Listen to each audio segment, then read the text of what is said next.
Hampir 3 dekade lamanya, kereta ini menempati tahta sebagai Raja Jalur Utara Jawa. Lahir dengan berbagai fasilitas dan teknologi terbaru, kehadirannya menjadi puncak dari perkembangan layanan kereta api Indonesia pada tahun 90-an. Walau begitu, perjalanan kereta ini ke depannya akan dipenuhi berbagai kontroversi, standarisasi, bahkan tragedi. Pada episode kali ini, kita akan membahas kereta api Argo Bromo Anggrek, tentang bagaimana segala kemewahan di masa jayanya sampai harus rela melepas nama ikoniknya. Berikut ceritanya.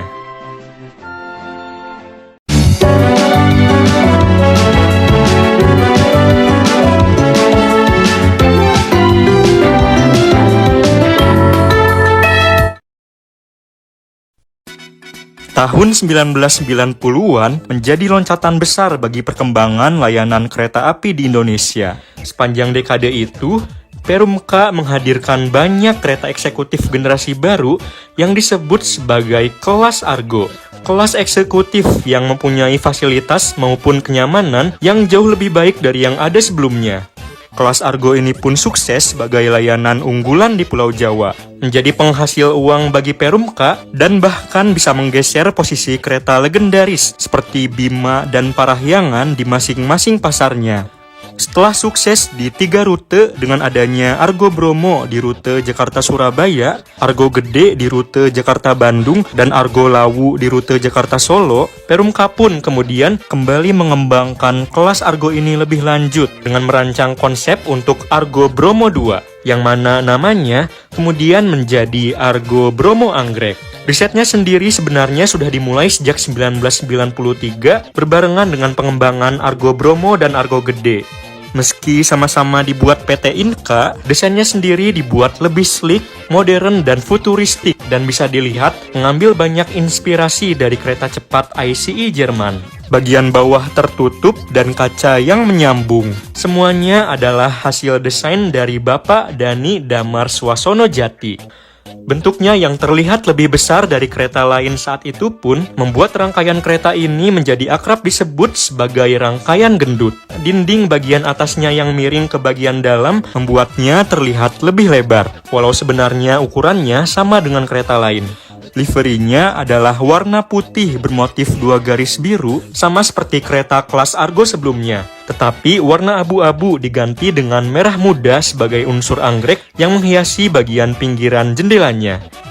Sebanyak 3 transit dipesan Perumka seharga 33 miliar rupiah yang terdiri dari 22 kereta kelas eksekutif, 3 kereta makan, 3 kereta bagasi pembangkit, dan 2 kereta KZ atau kelas anggrek.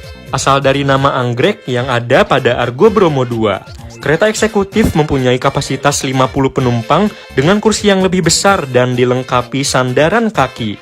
Kelas anggrek adalah layanan premium pada kereta ini dengan target penumpang para pebisnis, berkapasitas 44 penumpang saja. Kursi-kursinya dilapisi kulit asli, serta terdapat fasilitas telepon dan komputer yang bisa dipakai. Sesuai dengan namanya, bunga anggrek asli juga menghiasi beberapa sudut setiap unit kereta ini. Semua pintu baik bagian luar maupun dalam rangkaian kereta ini adalah pintu geser pneumatik yang bekerja dengan menekan tombol saja. Namun yang paling istimewa adalah bogi tipe CL243 atau K9-nya yang merupakan desain Alstom Prancis, perusahaan yang membuat kereta cepat TGV. Bogi ini dilengkapi rem cakram dan suspensi sekunder yang berupa suspensi udara, hal baru pada sarana kereta jarak jauh di Indonesia. Semua spesifikasi yang tinggi itu pun membuat harga rangkaian ini cukup mahal, bahkan membuat Perumka tidak mampu jika harus membeli rangkaian ini secara langsung, melainkan dengan sistem leasing atau sewa dari Bank BNI. Rangkaian kereta canggih ini selesai dibuat pada September 1997 dan langsung menjalani beberapa pengujian seperti pada tanggal 11 September saat satu set menjalani uji coba di rute Madiun Solo ditarik lokomotif CC20325 yang saat itu juga baru saja selesai dirakit oleh Inka. Lokomotif ini pun kemudian juga mendapat kehormatan untuk menarik Argo Bromo Anggrek di perjalanan perdananya dari Surabaya pada Rabu 24 September 1997. Saat itu, Argo Bromo Anggrek menjadi kereta dengan tiket termahal di Indonesia. Tiket kelas eksekutifnya mempunyai harga Rp125.000, sementara kelas Anggrek mempunyai harga yang mencapai Rp150.000, sekitar Rp1.200.000 saat ini. Harga tersebut sudah termasuk makanan berat, kopi atau teh, serta makanan ringan. Selain itu, penumpang juga bisa membeli makanan lain yang tersedia di kereta makan dengan menu yang beragam, yang mana juga dimasak langsung di atas kereta oleh koki profesional, serta sembari dapat menikmati fasilitas lain seperti karaoke. Sama seperti kelas Argo lainnya, Argo Bromo Anggrek juga mempunyai tagline, yaitu JS852, yang berarti Jakarta-Surabaya ditempuh dalam 8 jam pada 52 tahun kemerdekaan Indonesia. Namun tagline ini sendiri tidak ditulis di samping namanya seperti kereta-kereta sebelumnya. Pada awal pengoperasiannya, Argo Bromo Anggrek beroperasi dengan rangkaian yang terdiri dari lokomotif CC203, 5-6 kereta eksekutif, 1 kereta kelas Anggrek, 1 kereta makan, dan 1 kereta pembangkit, dengan kereta makan sebagai pemisah antara kelas eksekutif dan kelas Anggrek. Walau kualitas jalur rel di masa itu belum sebaik sekarang, kereta ini diizinkan melaju sampai kecepatan 115 km per jam. Dengan perhentian hanya di stasiun Pekalongan dan Semarang Tawang, perjalanan ditempuh dalam waktu 8,5 jam saja. Lebih cepat dari Argo Bromo yang waktu tempuhnya 9 jam. Ada 4 jadwal keberangkatan kereta api Argo Bromo Anggrek setiap harinya, yaitu jadwal pagi pukul 9.30 dari Jakarta dan pukul 9 dari Surabaya, serta pada malam harinya pada jam yang sama. Hal ini ditambah dengan pendahulunya Argo Bromo, membuat total ada 6 jadwal perjalanan kereta kelas Argo setiap harinya di rute Jakarta-Surabaya.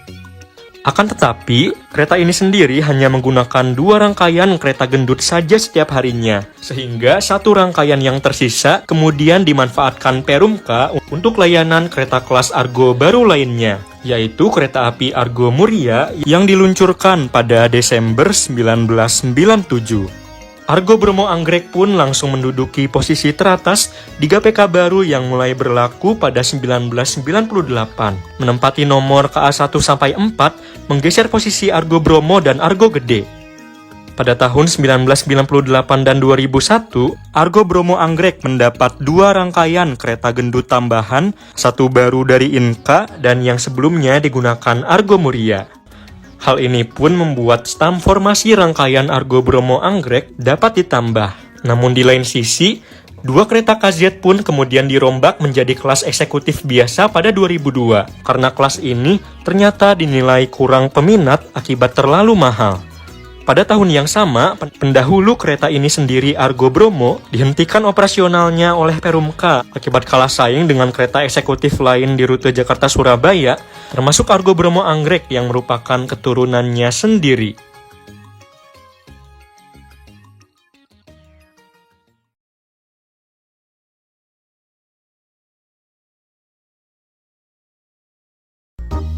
Walaupun sudah kehilangan kelas spesial yang menjadi asal dari nama spesialnya sendiri, pamor Argo Bromo Anggrek sendiri tidak pudar, serta tetap menjadi kereta unggulan nomor 1, tercepat dan termewah di rute Jakarta-Surabaya.